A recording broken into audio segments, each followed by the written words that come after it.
Bună! De unde vii și cum te numești? Bună ziua, numele meu este Oana Cobuz, vin din Baden-Württemberg, de acolo de unde Dunărea noastră izvorăște. Mulțumesc!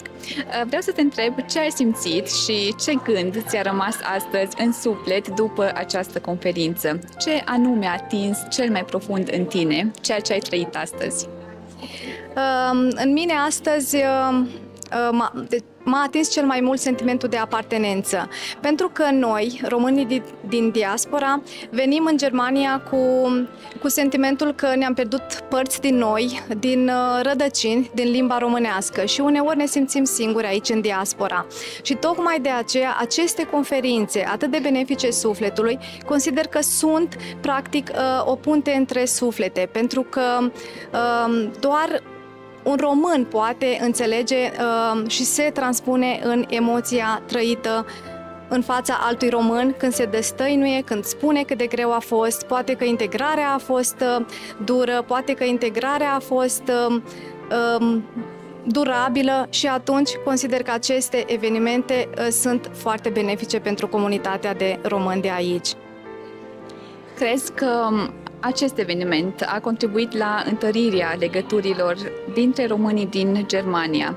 Cum crezi că a făcut acest lucru, atât din punct de vedere ca și familie, ca și spiritualitate și ca unitate de suflet, așa cum a spus și domnul doctor?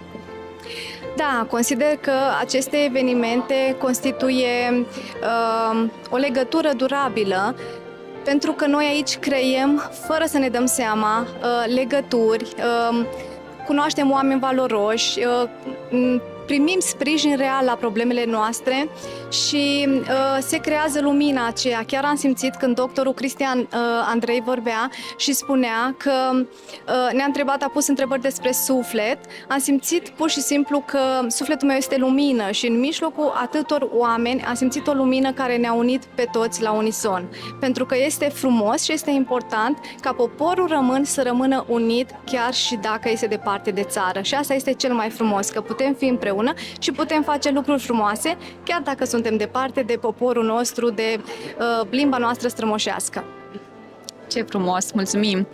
Ce mesaj ai transmite din experiența trăită astăzi celor care nu au fost prezenți? De ce crezi că merită oamenii să participe și să vină la astfel de conferințe? Aceste conferințe sunt benefice atât sufletului cât și spiritului și merită să vii pentru că pleci acasă cu sufletul mai plin, merită să vii pentru că atunci când întâlnești oameni care împărtășesc aceleași idealuri, aceleași valori și aceleași concepții, știi că nu mai ești singur. Și de ce nu, poate că în final îți găsești partea de suflet pierdută pe care ai lăsat-o în România atunci când ai plecat către o țară străină în Germania.